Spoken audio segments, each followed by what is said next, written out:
welcome back to the channel, guys. Real quick, this car in for checking the light. All right, first thing first, guys, duplicate the problem. Yes, I can visually see that checking the light on. So by definition, I have technically duplicated the problem.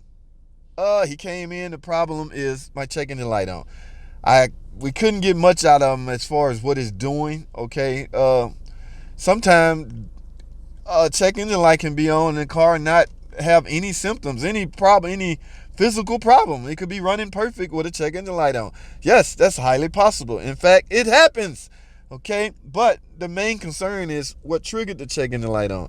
What caused this check engine light on? And from gathering information and from listening to him speak with the writer, I overheard him saying it's a crank sensor problem. And guys, here we go with this. You know, some people may want to do their own or take it somewhere else. Here you go.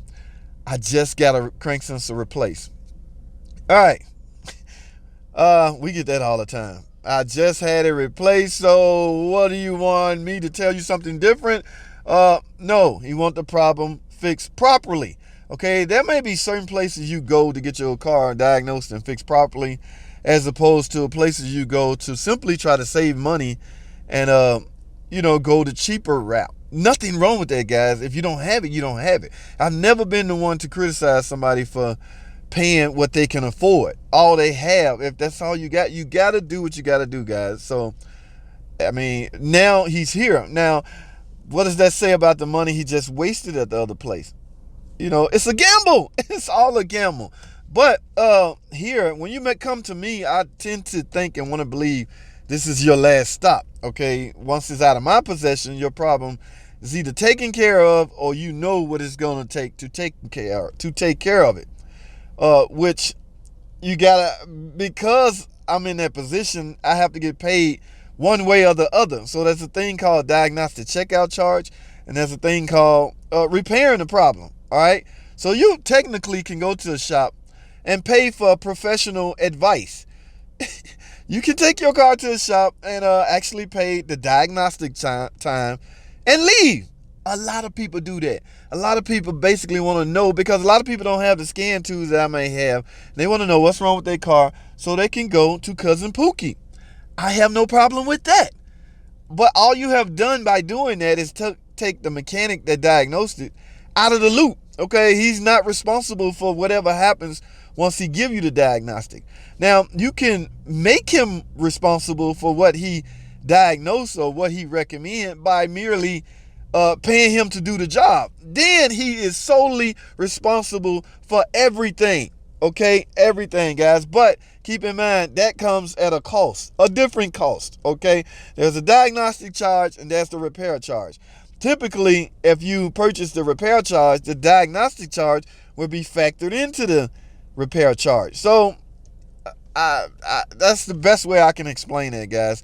Technicians have to be paid for their knowledge. Okay, it's not always about tech using his hand, grab a wrench, or working on your car. Yes, that thing on the top of his head called a brain, always being utilized, guys, and it's very much needed to find out why a particular vehicle is not running the way it should.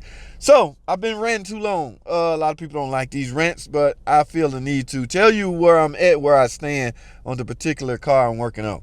All right, guys. Now what I'm gonna do is let this car in the air, see if I can get a visual of that crank sensor. Okay, I need to see that crank sensor. By looking at the top, I can tell if it's OEM or aftermarket. Because, guys, that will play a major role in my estimate, in my diagnosis. I'm not using crappy crank sensors. Okay, I have to upload it, but I have a video in the works. Top 3 parts you should not use aftermarket. Should only be OEM. And guys, I'm sorry, crank sensor is one of them. All right, yes, crank sensor. But we'll talk about that later. For now, let's get this car in the air. I want to take a peek on the underbody and see what kind of crank sensor he have on here, guys. And we're gonna go to the computer a little later, and we're gonna finish this diagnosis, guys. You know what? Stay with me. Don't go anywhere. I will be right back. All right, guys, here we are again. I'm under the underbody of this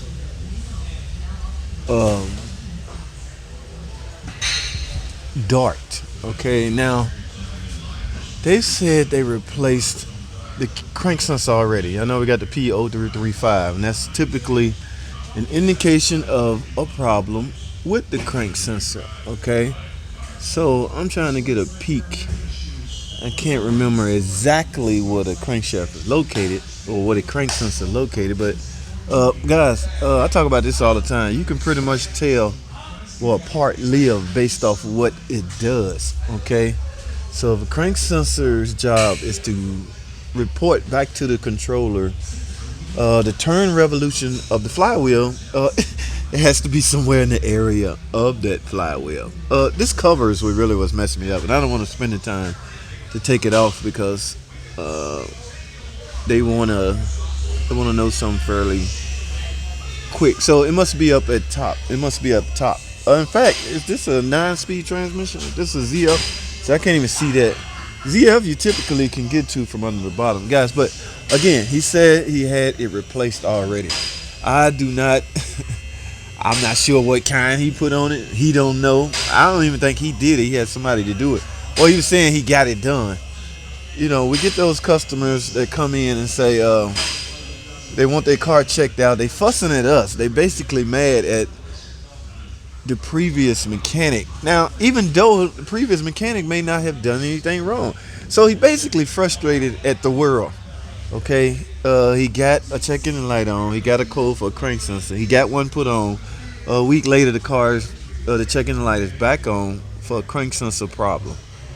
All right, so I don't know who he's mad at, but I know what I'm going to recommend, or I can't seem to get to the bottom of if it's a OEM crank sensor or a Joe Blow's crank sensor. Guys, y'all know I'm a big advocate of OEM parts, so I need to know these things, all right, because I will not put my name on such repairs. All right, now let me let the car back down. We're gonna go to the computer. We're gonna go to the computer. All right, guys, we are now at the computer, guys. This is a 2015 Dodge Dart. Oh my goodness, and look at all the yellow, guys. Yes, yellow is not good. That means trouble codes are stored in these perspective modules. Okay, he's concerned with his check engine light. Check engine light functions are typically in the PCM. Let's look inside the PCM, and what we will see on the DTCs are, yes, that's what he said. He said it came back, guys, P0335. Now, guys, I'm not sure what kind of sensor he put on. I really don't care. If I see this code and you got an aftermarket sensor on here, you're getting an estimate for a new sensor and whatever else I think you may need. Okay, my name is on the line with my diagnosis, and I aim to protect my image. Okay, I will not go off the crappy sensor you may have installed. Now, what I did recognize, guys, there is a flash update on this controller. Let's take a look at what that entails. Okay, alrighty. Shift improvements. Okay, this bulletin involved reprogram the PCM for the latest available software. Okay, yes, it applies to the Dart and the Chrysler 200. Alright, customer may experience malfunction light on. Upon further investigation, the following DTC set in the memory. Okay, let's see if P0335 or something like that. Yes, guys, what do you know? Look at this. This is exactly what we're working on. 2015 with these sales codes. 2015 Dart. And look what we have here, guys. P0335. So basically, guys, this flash update will address this trouble code. So I will recommend we flash update his controller along with a new known OEM good part, guys. I can't do it like that. I have to, like I say, repair this with confidence. Okay, so that's pretty much what I'm gonna recommend, guys. I don't know if we're gonna buy it. We'll find out, and when we do, I'll get back with you guys and let you know, so I can show you where exactly it's located. For now, this is a D45. This is a 6-speed automatic transmission. It's not the ZF 9-speed. All right, guys. So that one's housed in the same area somewhere. I just gotta find it. All right. So guys, stay tuned. Part 2.